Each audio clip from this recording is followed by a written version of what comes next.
Graça e paz, meus irmãos, mais uma vez nós estamos reunidos para o nosso pequeno grupo das quartas-feiras e louvamos ao Senhor, porque Ele tem concedido a tecnologia para que nós possamos chegar até os irmãos com uma palavra de ânimo, vigor, coragem, esperança, exortação, e que Deus fale aos nossos corações e nos dê o discernimento da sua palavra. Como os irmãos bem sabem, sempre nós colocamos, esse estudo está sendo gravado, mas nós estaremos interagindo aqui no chat, que os irmãos estejam participantes e atuantes para o nosso estudo de hoje. Nós também temos o nosso grupo de WhatsApp.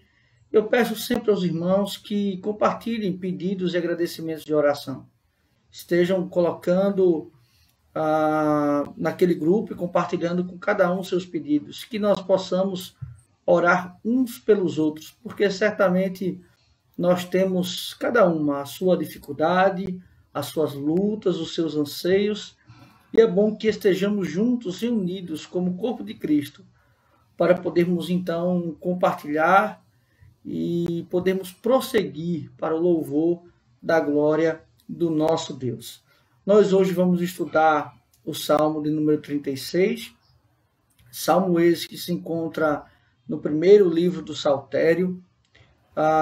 Ele é um cântico, mas também uma oração, e também muito oportuno para o momento em que vivemos, momento este em que buscamos segurança em tantas coisas, refúgio em tantas coisas, e esse salmo nos faz voltar que o nosso refúgio, a nossa segurança, o nosso amparo, o nosso descanso está no nosso Deus. Mas antes de nós começarmos, vamos ter uma palavra de oração? Vamos orar? Pai, muito obrigado, Senhor, mais uma vez, por esta oportunidade e privilégio que o Senhor nos concede, em podermos ouvir a Tua voz e sermos instruídos, ó Senhor, pela Tua palavra. Nos dá, ó Deus, o discernimento, para que possamos compreender qual seja boa, perfeita e agradável a vontade do Senhor. Eu também oro, Senhor, e suplico por cada um, por cada família representada, e que o Senhor esteja, Pai, abençoando, confortando, consolando, animando cada lar. É assim que nós oramos, em nome de Cristo, que vive e reina eternamente. Amém. Meus amados irmãos, como nós bem fazemos, vamos iniciar o Salmo de número 36. Esse Salmo ele não tem propriamente um contexto exato, histórico, da sua composição. Mas, na verdade, ele tem uma concepção de uma consciência, de um relato, de uma oração e de um louvor de Davi, já como rei, quando Davi se depara e tem a consciência dos ímpios. E aqui ele está diante de uma realidade, sobretudo, da perseguição dos seus filhos. Não temos aqui o detalhamento dessa perseguição, mas podemos dizer, então, extrair alguma questão histórica em relação a já Davi como rei, sendo perseguido por um dos seus filhos. Então, nós temos como, digamos assim, uma questão temática colocada pela nossa Bíblia revista e atualizada. Ela vai colocar da seguinte forma, né? Ela vai colocar a malícia humana e a benignidade divina, né? A malícia humana e a benignidade divina. Se há um paralelo que poderíamos traçar acerca desse salmo, é em relação ao Salmo 1.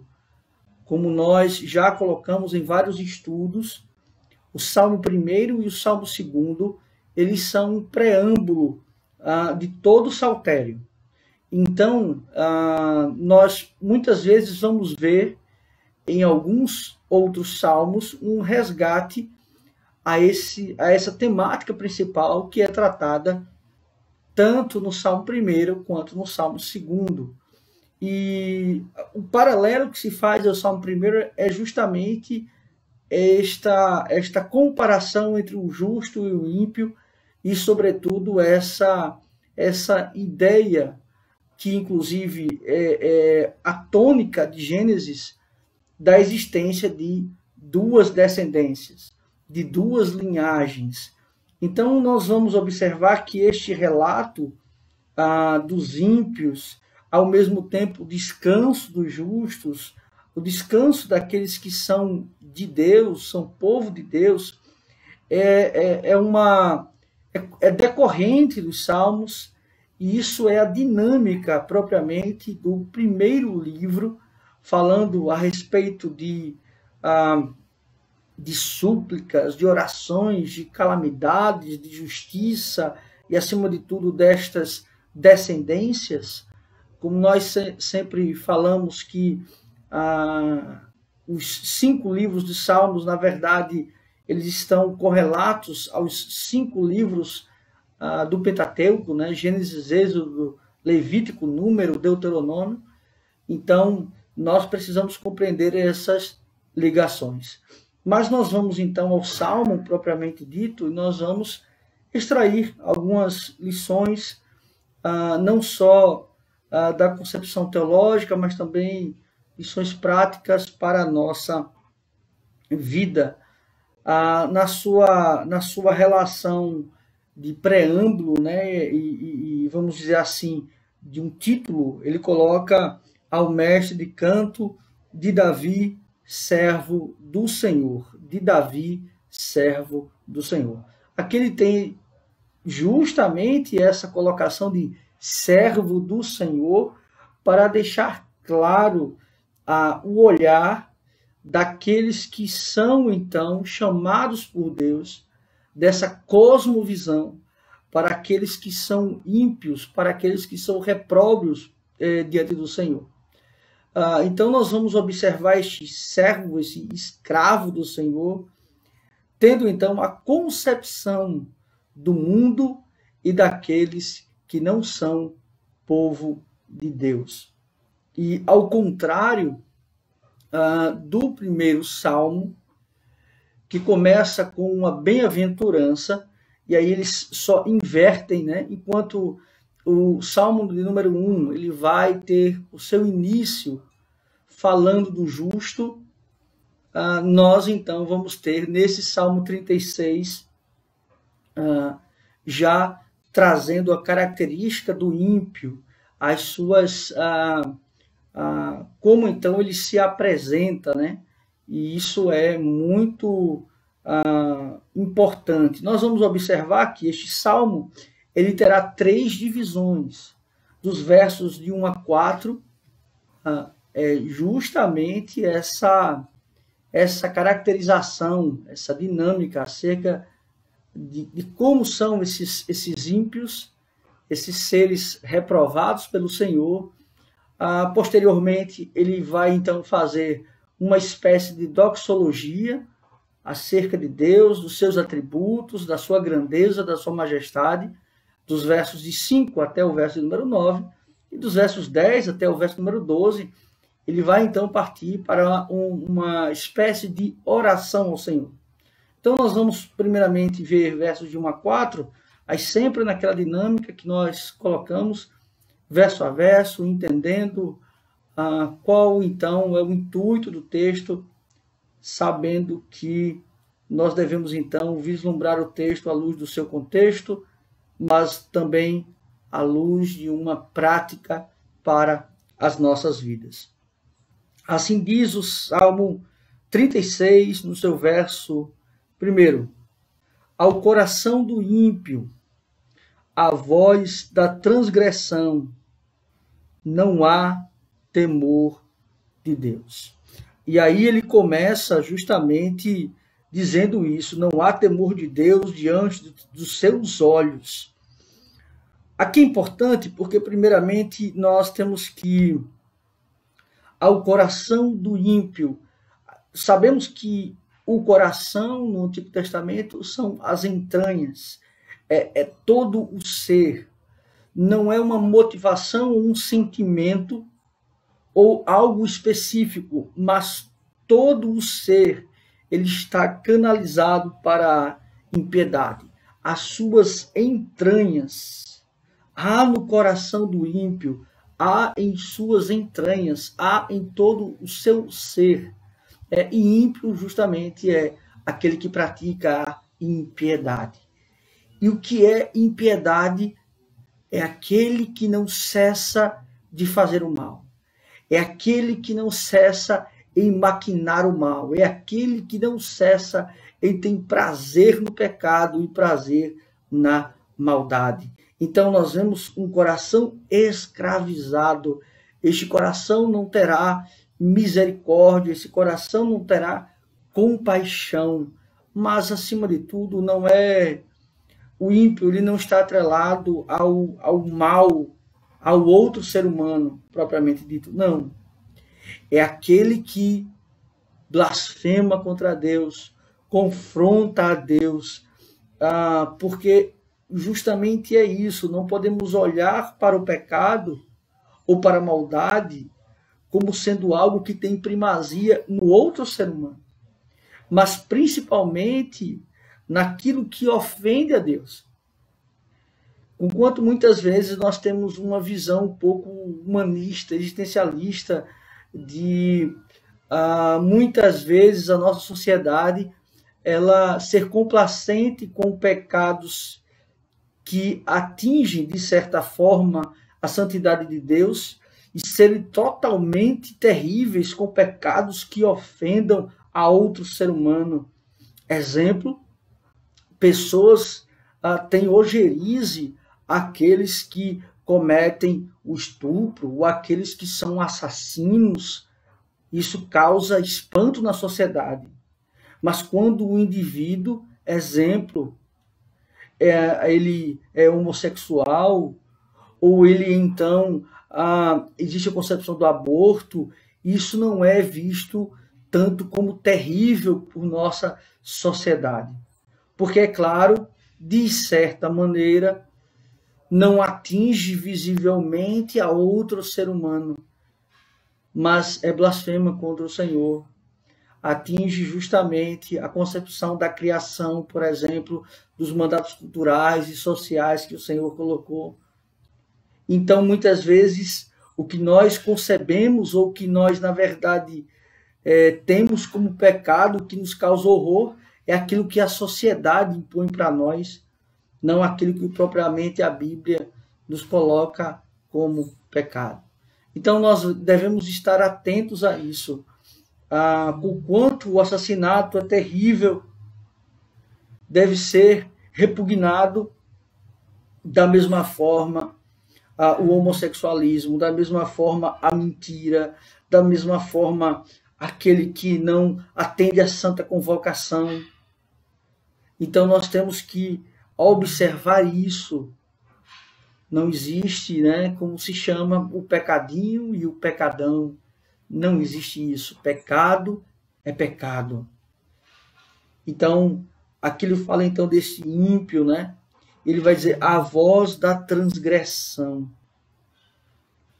Perceba que ele vai usar então que a voz da transgressão não há temor de Deus. Ele fala desse coração, dessas entranhas, e ele fala então da voz. Porque é logicamente que muitas vezes nós comunicamos, nós falamos aquilo que está em nosso coração. Veja, as nossas conversas, os nossos papos, aquilo que a gente decide falar com as outras pessoas, é justamente aquilo que permeia o nosso coração. A nossa língua fala daquilo que o coração está cheio. A nossa boca fala daquilo que o coração está cheio. Então, quando a nossa boca, a nossa voz, a nossa língua, ela fala, exemplo, acerca de promiscuidades, ou piadas indevidas, ou conversas mundanas, é isso que está no nosso coração. Então, nada mais do que a voz deste transgressor, desse ímpio, na verdade, ela está refletindo aquilo que ele pensa, aquilo que ele é. Então, ela é um reflexo daquilo que, na verdade, nós somos. A nossa língua, a nossa boca, ela reflete aquilo que nós somos, aquilo que nós pensamos. Então, justamente aqui ele já está atrelando a isso. Olha, aquilo que é interno é externalizado através da voz, da transgressão. E transgredir justamente é ir de encontro a Deus, de encontro à lei, de não obedecê-lo.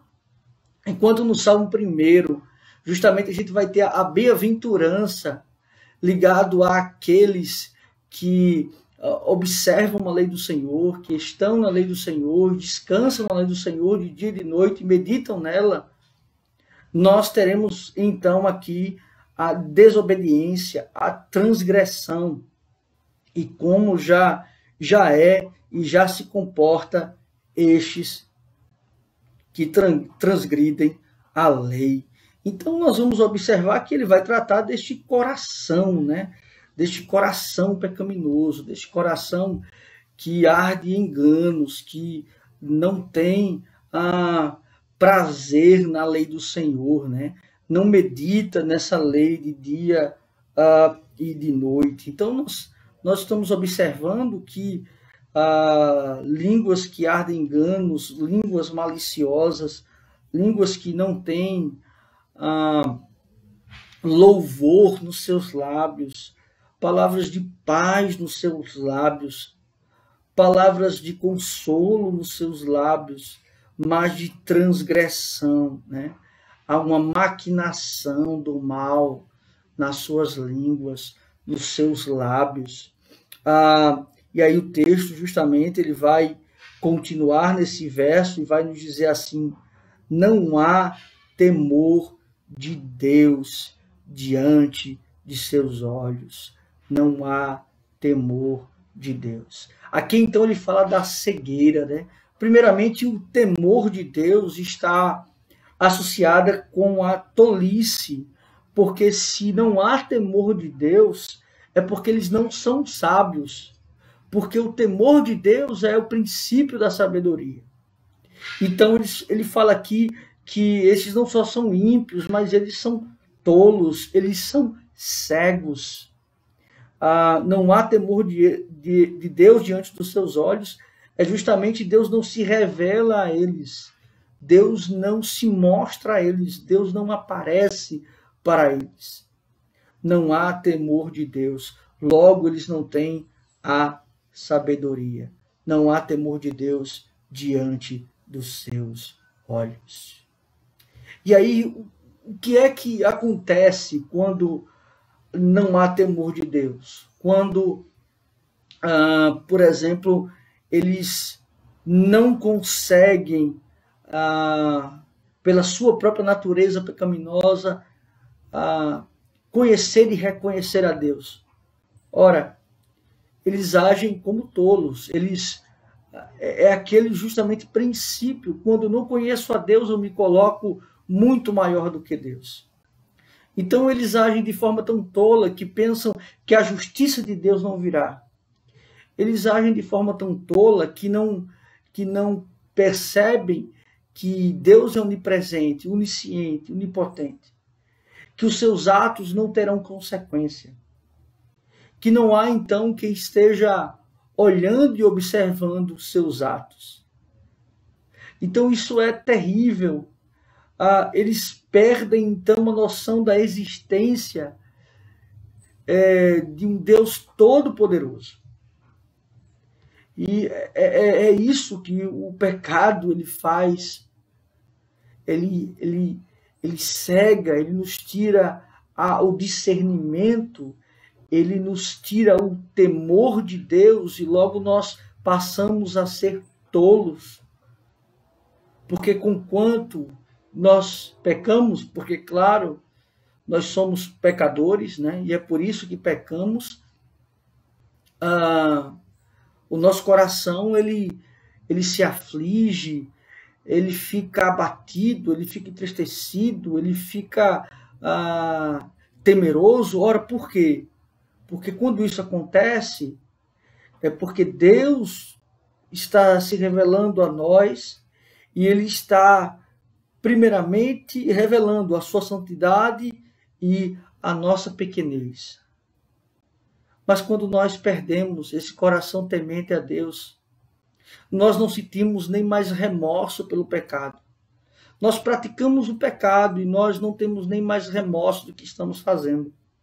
Não há mais nenhum sentimento de culpa, nenhum sentimento de tristeza, porque perdemos o temor de Deus.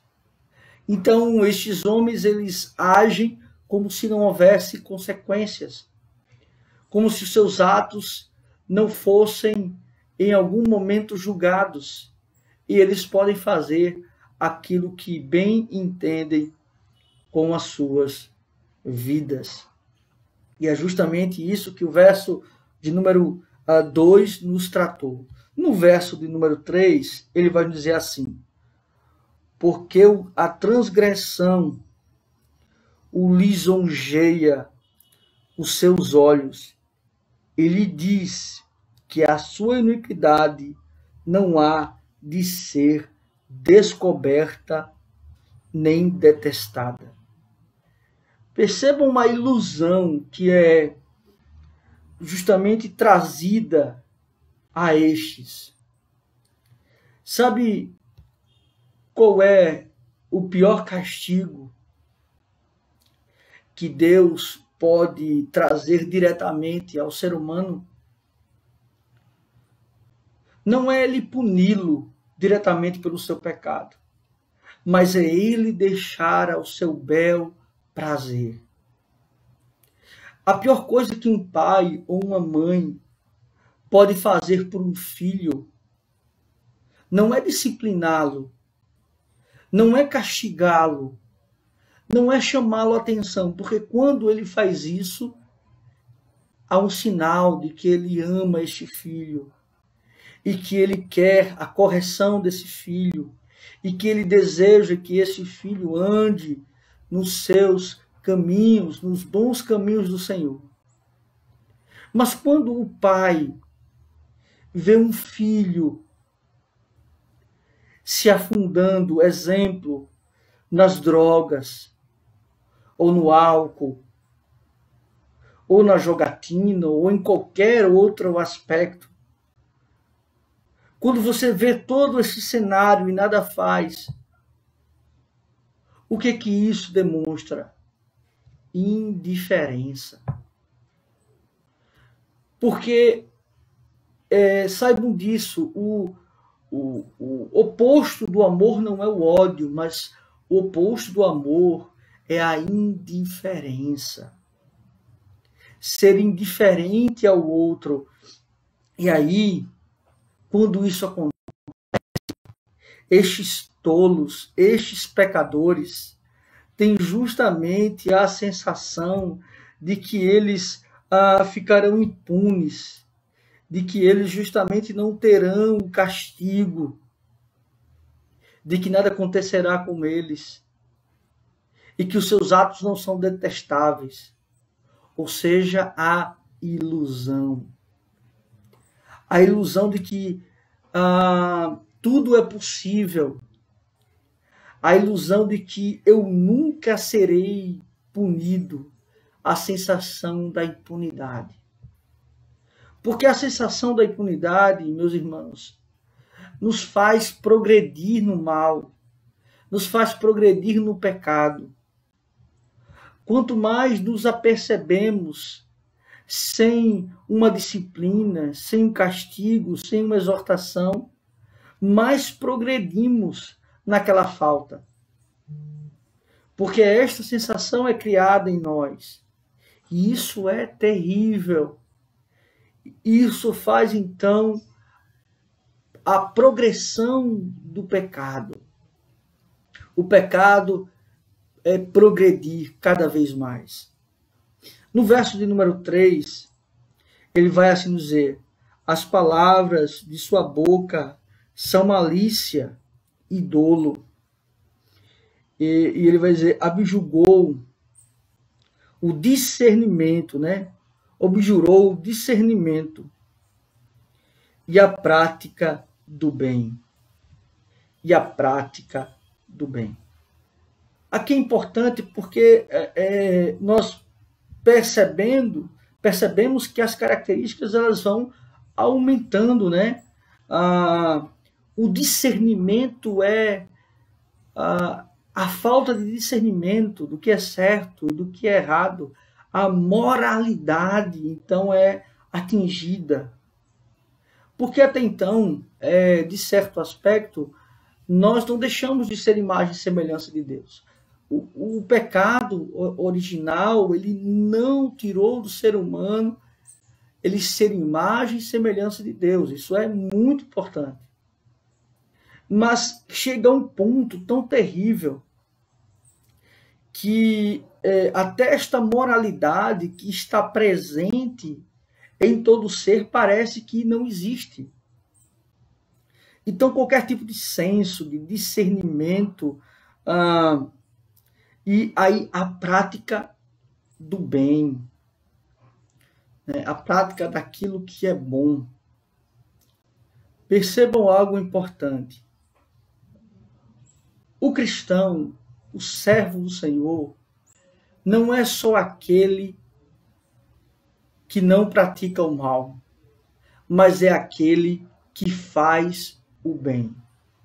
E fazer o bem, é claro, que está atrelado a fazer a vontade de Deus. Fazer o bem não está associado simplesmente a uma questão moralista e social. Porque fazer o bem não é só o ato. Fazer o bem é o ato correto com a motivação correta. Então, por exemplo, vamos supor, eu faço o bem para alguém doando uma cesta básica. Mas a minha motivação para a doação da cesta básica está no meu reconhecimento. Está em obter aplausos do outro. Ora, então esse bem não é aceito. Haverá recompensa, logicamente, o bem para aquele que eu ajudei, mas esse bem não será recebido por Deus. Porque conquanto eu ajudei na necessidade do outro, a minha motivação estava na minha autopromoção. Então isso não foi um bem. Isso não foi a prática do bem. Porque a prática do bem está associada ao ato correto e à motivação correta. Então isso é muito importante. E ele vai dizer assim no verso 4, no seu leito maquina a perversidade, detém-se em caminho que não é bom, não se desapega do mal, não se despega do mal. Aqui é terrível, porque ele fala do leito, e sabemos que o leito para o cristão, tanto questão de cônjuge, de casamento, digamos assim, que é um local, vamos dizer, sagrado, mas o leito também tem a ver com descanso, e tem a ver agora com o repouso do corpo e da alma. Percebam que o texto, então, quer nos dizer aqui que nem no momento de dormir, nem no momento de relaxar, de descansar o corpo, de desligar do dia, nem neste momento, estes ímpios, esses perversos, eles param de maquinar, ou seja, de tramar aquilo que é mal. Perceba que é uma mente constante da perversidade. Ela não para em produzir planos e perversidade. É uma máquina constante que não para em maquinar o mal, em desejar o mal, nem mesmo no momento do seu leito, no caso do seu descanso, do seu parar, do seu desligar, até mesmo para dormir, os seus pensamentos continuam perversos, continuam sendo pensamentos que maquinam perversidade. Perceba o quanto é terrível o ímpio. Na verdade, aqui o que ele está relatando, e isso é importante, ele está relatando o homem natural. Todo homem natural é assim, irmãos. Não é só alguns, todos. Até mesmo nós. Porque sem Cristo, não pensem vocês que seríamos melhores do que estes. Não. Seríamos iguais ou piores do que estes. Então, o relato aqui, primeiramente, tem uma concepção de um relato geral, mas ele também tem uma concepção de um relato específico. Porque sabe em quem Davi está vendo esses atos? Sabe em quem Davi está vislumbrando essas atitudes? Nos seus filhos. Ele está testemunhando a maldade, a malícia, a perversidade, a transgressão, a maquinação do mal nos seus filhos. Que coisa terrível, irmãos. Pensem vocês em criar filhos e observar dos seus filhos a malícia, a maldade, a transgressão. E esse também é um ponto importante, porque os cristãos, eles não devem estar alheios à realidade. Sabe qual é o problema de muitos pais e de muitas mães? É quando seus filhos nascem, eles têm a impressão de que seus filhos são anjos inocentes, seres angelicais. Não, irmãos, eles são pecadores. Eles são seres que, se eles não forem resgatados por Cristo, eles irão para o inferno. Então nós temos que tirar a mentalidade de que o nosso filho, quando nasce, já está garantido para ele o reino de Deus. Que ele então já é um convertido ao Senhor. Não.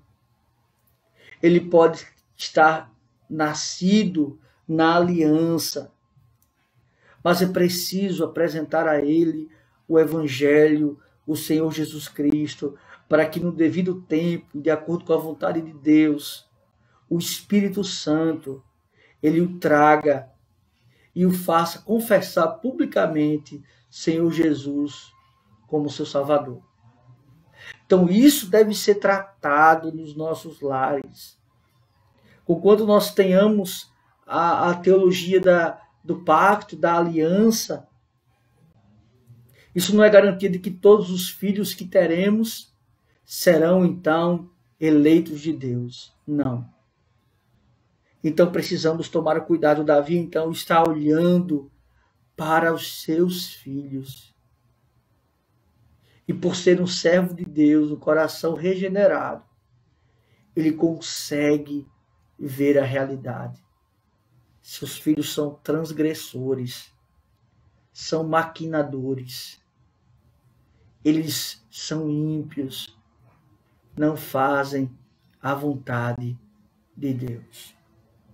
Como nós falamos, dos versos 5 a 9 agora, ele vai traçar alguns aspectos do próprio Deus, do ser de Deus. E ele então vai assim nos falar. Acompanhem comigo, a partir do verso 5. A tua benignidade, Senhor, chega até os céus. A tua benignidade, Senhor, chega até os céus. Olha o que é um coração regenerado, um servo do Senhor, guiado pelo Senhor. Ele tem noção da realidade humana, de todo ser humano. Ele tem também a noção da realidade daqueles que são ímpios e reprovados pelo Senhor. Mas, acima de tudo, o seu discernimento está pela graça de Deus, pela obra do Espírito Santo de Deus, conhecer e reconhecer a Deus. Então, ao contrário dos ímpios, ele consegue enxergar a grandeza de Deus, a majestade de Deus, os atributos de Deus. É por isso, então, que ele começa dizendo: a tua benignidade, Senhor, chega até os céus. Aqui ele está falando da grandeza de Deus.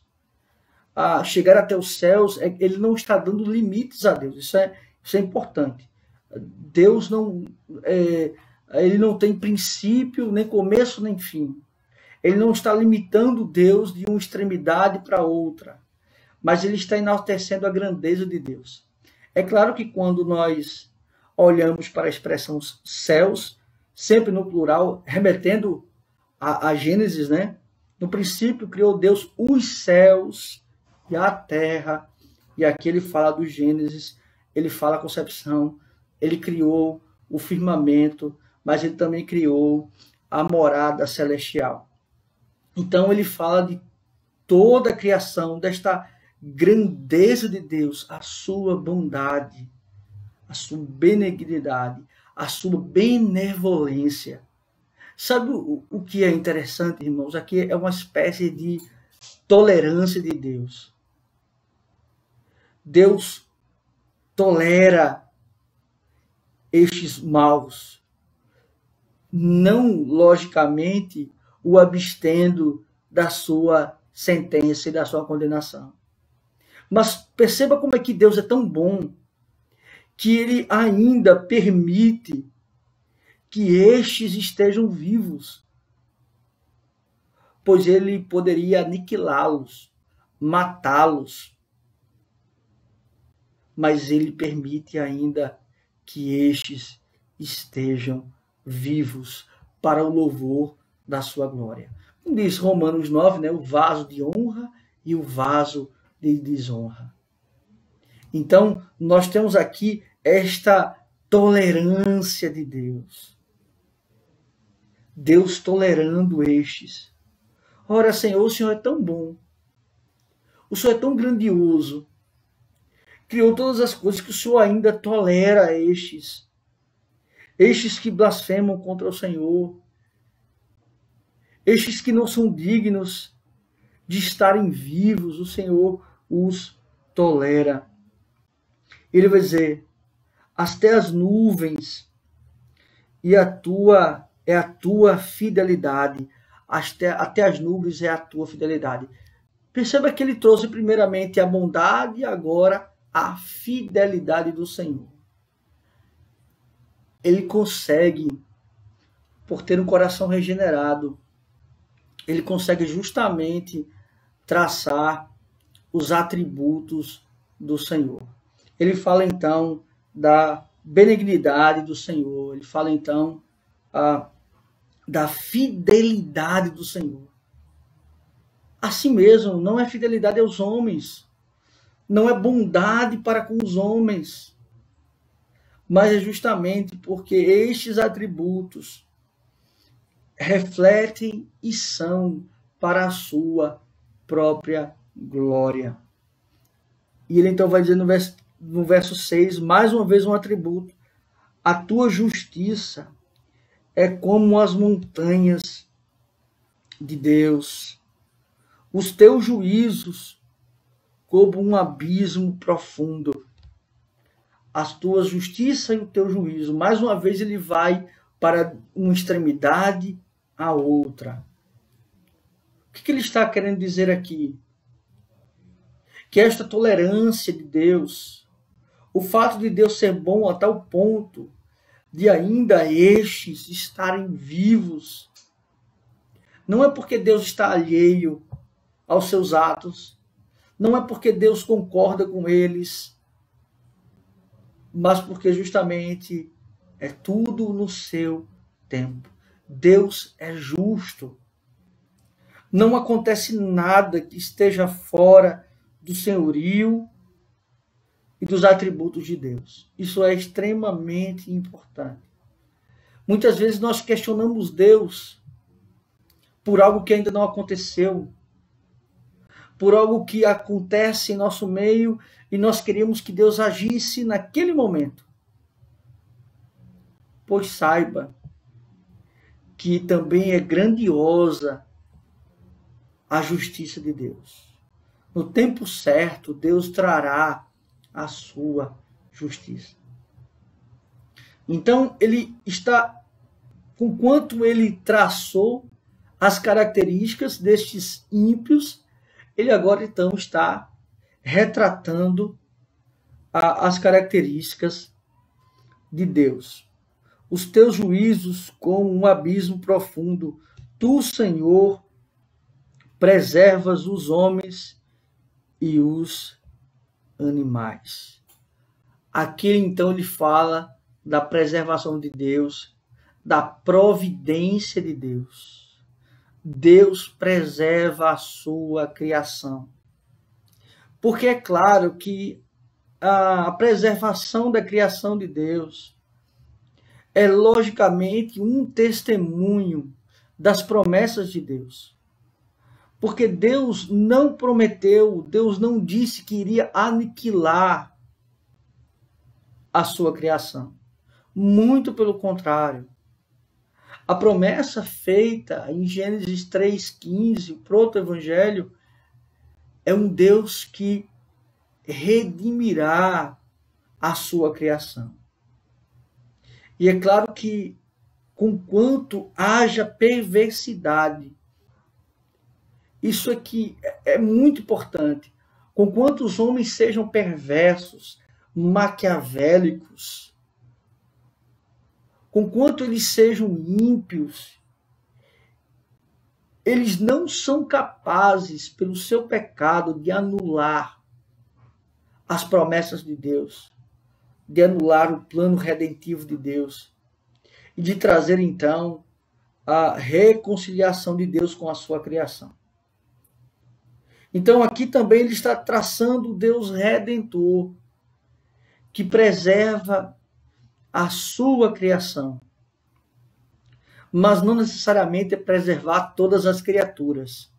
Isso é muito importante. Preservar toda a criação não é preservar todas as criaturas. E ele prossegue no verso 7. E ele vai assim nos dizer: como é preciosa, ó Deus, a tua benignidade. Por isso os filhos dos homens se acolhem à sombra das tuas asas. Te acolhem à sombra das tuas asas. Como é preciosa. E ele vai dizer a benignidade. Por isso os teus filhos, ou os filhos dos homens, acolhem à sombra das tuas asas. O refúgio.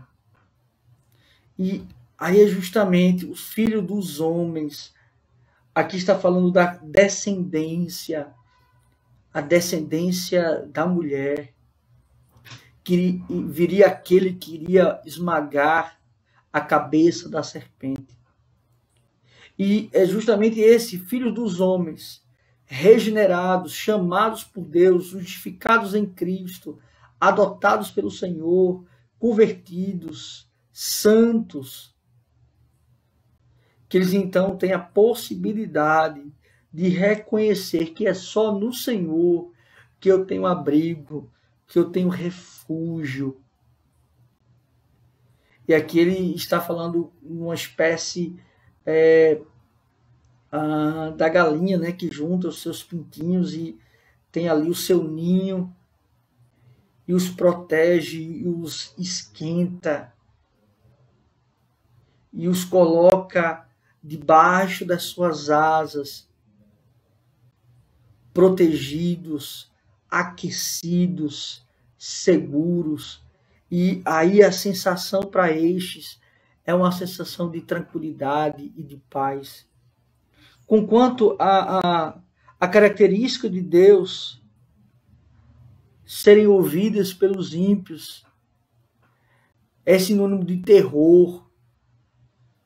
Ao falar da justiça de Deus, do poder de Deus, para nós que somos salvos, libertos, regenerados, convertidos ao Senhor, isto é alívio, tranquilidade.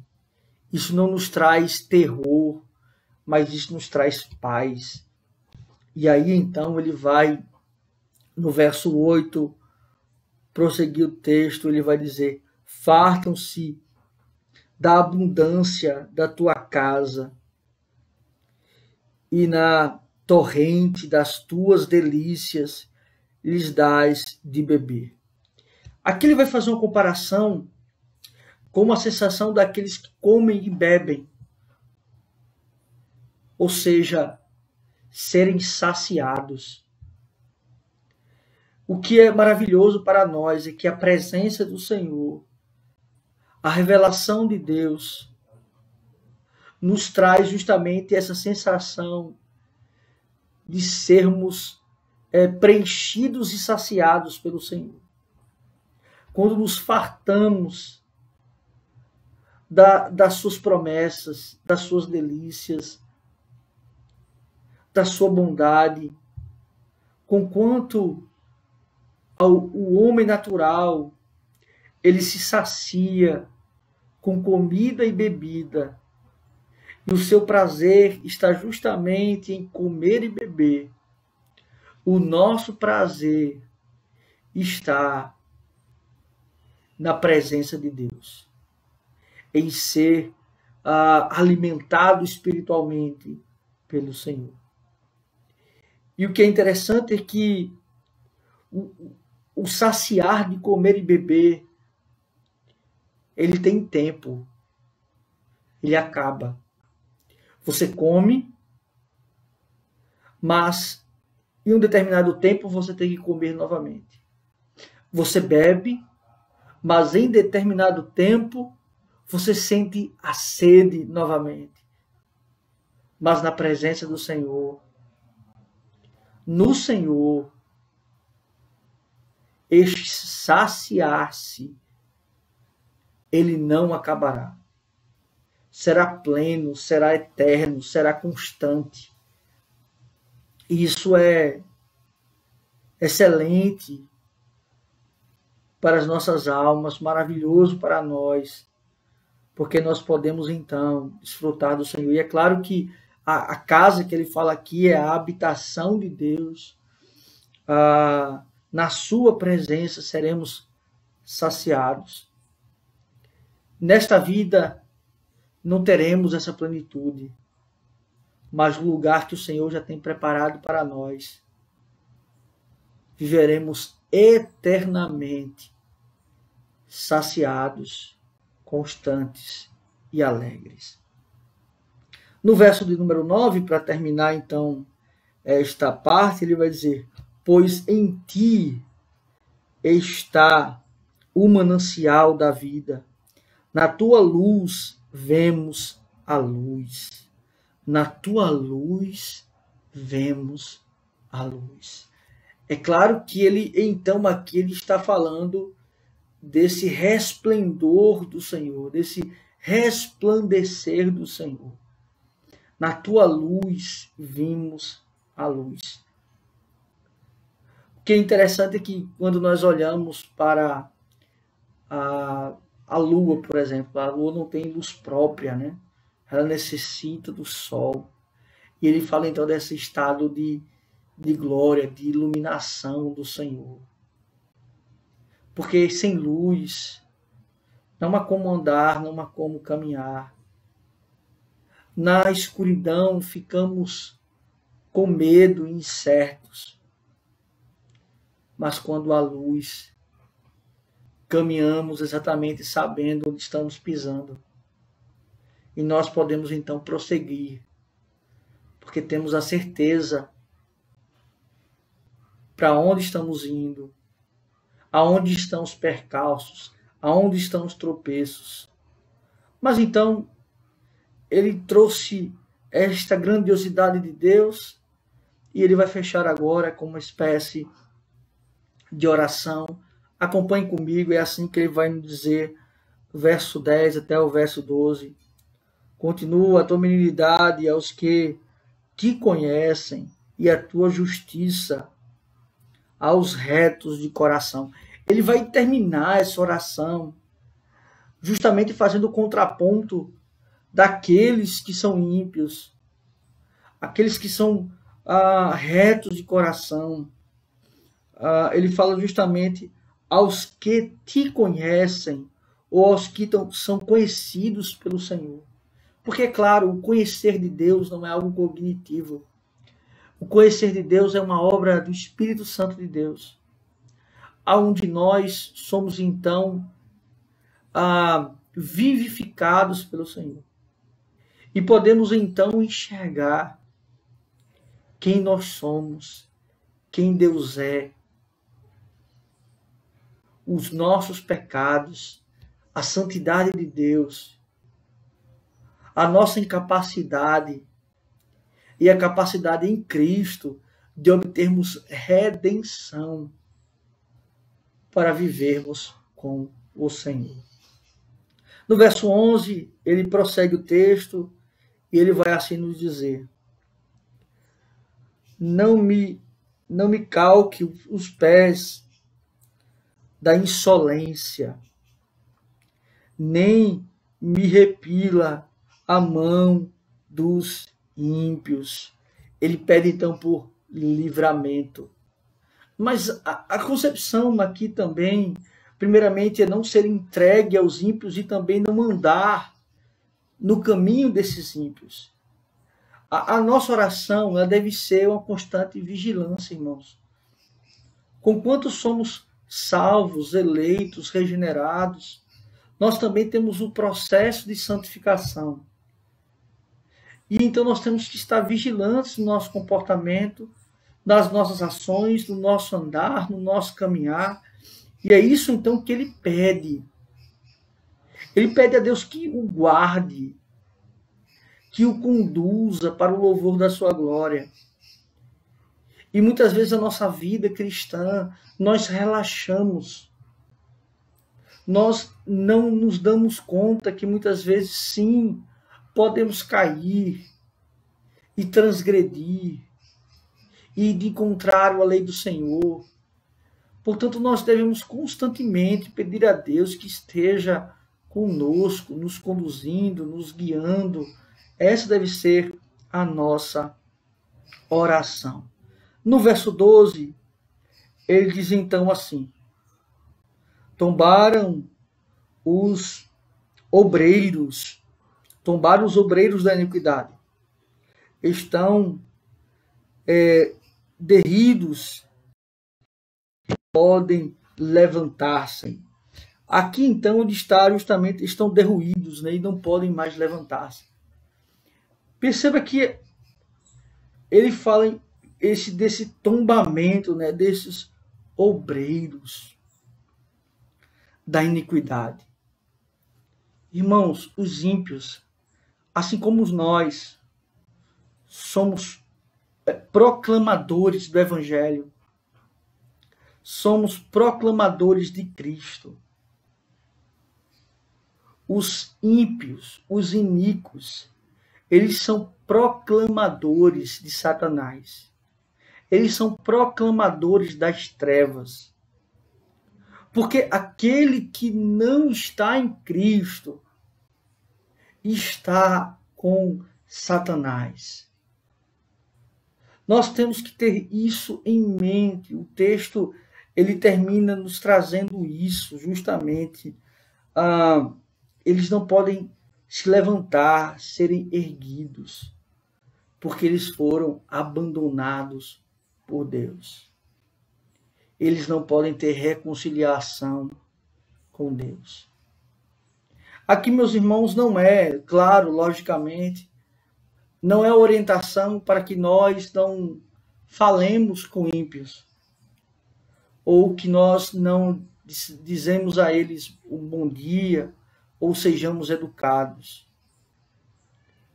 Mas aqui é o princípio do Salmo 1. Nós não podemos nos assentar na roda dos escarnecedores.